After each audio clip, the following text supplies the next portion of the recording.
So finding the magnitude of a vector is really easy. Let's first graph the vector 3, -4. So remember, these vectors always start as 0, 0, and then they go in a certain direction.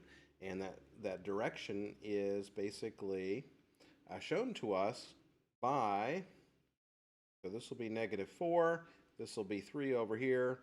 So this thing is going in this direction like this. Okay. And so we can see the direction and we can see the size, right? And imagine if I were to speed up, what would happen? This vector would get longer but I'm still going in the same direction because I'm going faster. So magnitude helps us understand the size of that velocity. What is the velocity, for example, would be the magnitude of this here. So um, we have a triangle, right? We have a triangle. And how big is this triangle? If I draw this like this is 3. And then down here, this is 4. How do you find the hypotenuse? Pythagorean's theorem. And that's the formula for magnitude. The formula for magnitude, this is u1 and u2. Typically, we call it the two components. So the magnitude would be the square root of u1 squared plus u2 squared. The horizontal component squared plus the vertical component squared. It's really just Pythagorean's theorem. You know that this is a 3, 4, 5 triangle, but let me prove to you.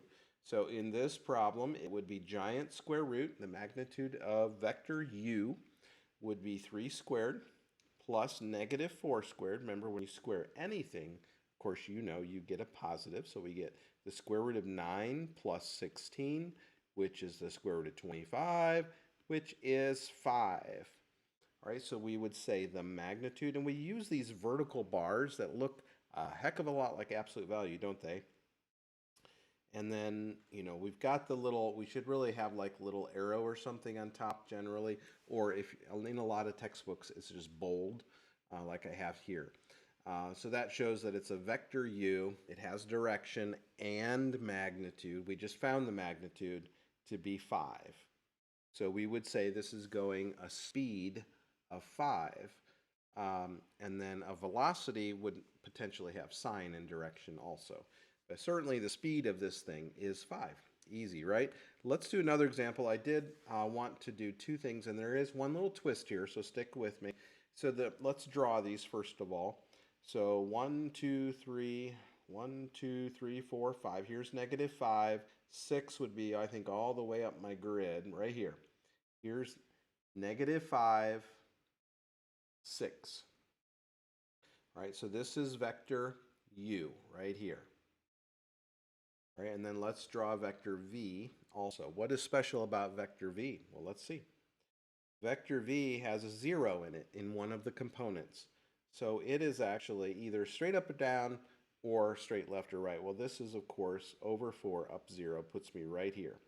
So here is vector v. Now let's do the magnitude. The magnitude of u, I'll do a little bigger for you. The magnitude of u would be giant square root of -5 squared plus 6 squared.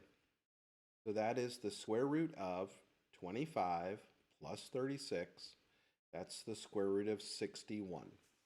So the square root of 61 is just shy of 8. So I don't know, I didn't plug it in the calculator, like 7.8, something like that.